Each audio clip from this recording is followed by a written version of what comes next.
जय श्री राधे कृष्ण। आइए आज आप सब जानेंगे वर्ष 2024 में आषाढ़ पूर्णिमा कब है, गुरु पूर्णिमा कब है, किस दिन पूर्णिमा का व्रत धारण किया जाएगा, किस दिन गुरु पूर्णिमा का त्यौहार मनाया जाएगा, गंगा स्नान दान पुण्यों का कार्य कब किया जाएगा, भगवान सत्यनारायण का पूजन कब किया जाएगा।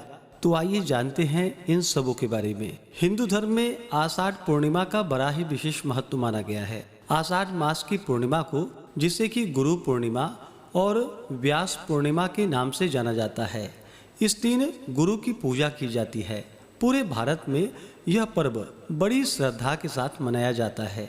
वैसे तो व्यास नाम से कई विद्वान हुए, परंतु व्यास ऋषि, जो कि चारों वेदों के प्रथम व्याख्याता थे, गुरु पूर्णिमा के दिन इनकी पूजा की जाती है। हमें वेदों का ज्ञान देने वाले व्यास जी ही थे, अतः वे हमारे आदि गुरु हुए।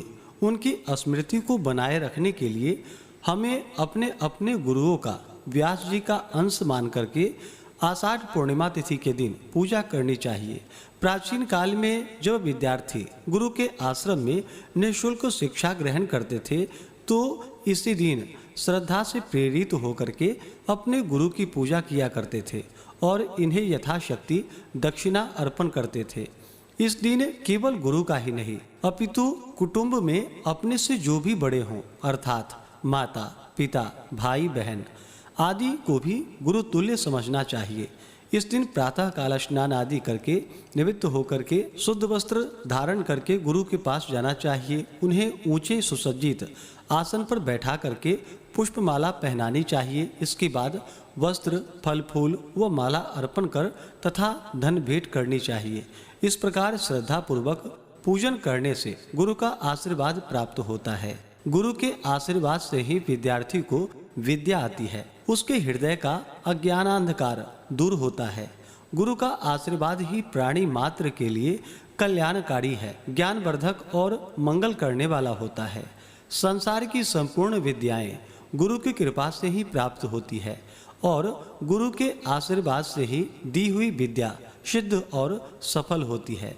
इस पर्व को श्रद्धा पूर्वक मनानी चाहिए, अंधविश्वासों के आधार पर नहीं। गुरु पूजन का आषाढ़ पूर्णिमा तिथि के दिन वहीं पे गुरु के पूजन का महत्व माना गया है, व्यास पूजन का महत्व माना गया है। और प्रत्येक पूर्णिमा तिथि के दिन जो कि गंगा स्नान करना, दान पुण्यों की कार्य करने का, भगवान सत्यनारायण का पूजन का विशेष महत्व होता है। वहीं पे प्रत्येक पूर्णिमा को जो कि 32 पूर्णमासी का व्रत भी धारण किया जाता है, जिससे सुख तथा सौभाग्य की प्राप्ति होती है, दाम्पत्य जीवन खुशहाल होता है, वैधव्य योग नष्ट हो जाते हैं।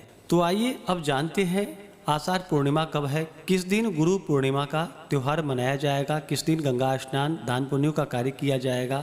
आषाढ़ मास की पूर्णिमा तिथि प्रारंभ समय जो कि 20 जुलाई 2024 दिन शनिवार शाम 6:01 और पूर्णिमा तिथि की जो समाप्ति है वह 21 जुलाई 2024 दिन रविवार दोपहर 3:48 पे।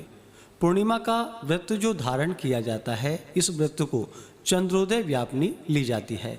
तो जो भी भक्तजन 32 पूर्णमासी का व्रत धारण करने वाले हैं, भगवान सत्यनारायण का पूजन करने वाले हैं, वो सभी 20 जुलाई शनिवार के दिन पूर्णिमा का व्रत धारण करेंगे, क्योंकि पूर्णिमा का व्रत चंद्रोदय व्यापनी ली जाती है। 20 जुलाई को चंद्रोदय का जो समय होगा वह समय शाम 6:14 है। इसके बाद पूजन संपन्न करके आप चंद्र देवता को कच्चे दूध का या जल का अर्घ्य प्रदान करके व्रत को पूर्ण कर सकते हैं। और जो भी गंगा स्नान दान पुण्यों का कार्य करने वाले हैं, गुरु पूर्णिमा का त्योहार मनाने वाले हैं, तो अपने गुरु का पूजन सभी भक्तजन 21 जुलाई 2024 दिन रविवार को गुरु पूर्णिमा का त्योहार मनाया जाएगा। गंगा स्नान दान पुण्यों का कार्य किया जाएगा।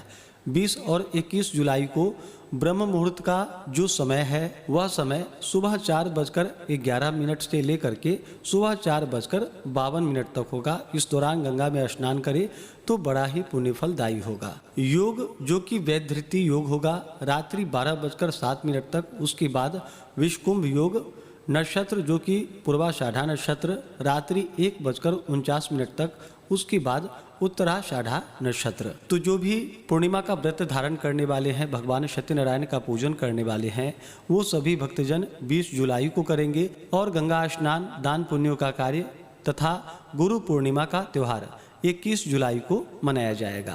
पूर्णिमा तिथि के दिन चंद्रमा अपने पूर्ण रूप में होते हैं, तो इस दिन चंद्रमा के पूजन का भी विशेष महत्व माना गया है।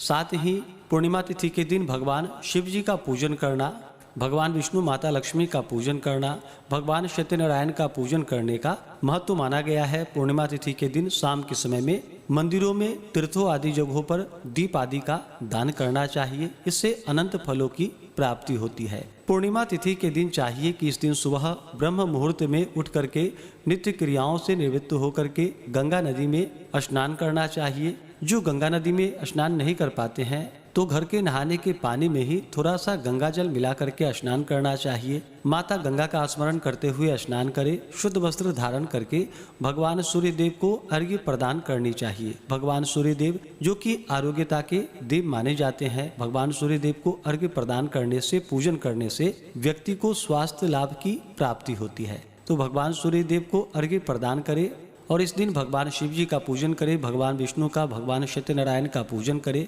कथा श्रवण करें, स्तोत्र आदि का पाठ या श्रवण करें। शाम के समय में मंदिरों में, तीर्थों आदि जगहों पर दीप आदि का दान करें। गुरु पूर्णिमा के अवसर पर, आषाढ़ पूर्णिमा के दिन अपने गुरु का विशेष प्रकार से पूजन करना चाहिए। उन्हें पुष्पमाला पहनानी चाहिए, तिलक लगानी चाहिए। अन्न, वस्त्र जो भी आपसे बन सके अपने गुरु को अवश्य ही दान दक्षिणा देनी चाहिए। इससे जीवन में अज्ञानता नहीं आती है, जीवन के अंधकार दूर होते हैं, ज्ञान की प्राप्ति होती है तथा भगवत कृपा से सभी प्रकार के सुख और समृद्धि की प्राप्ति होती है।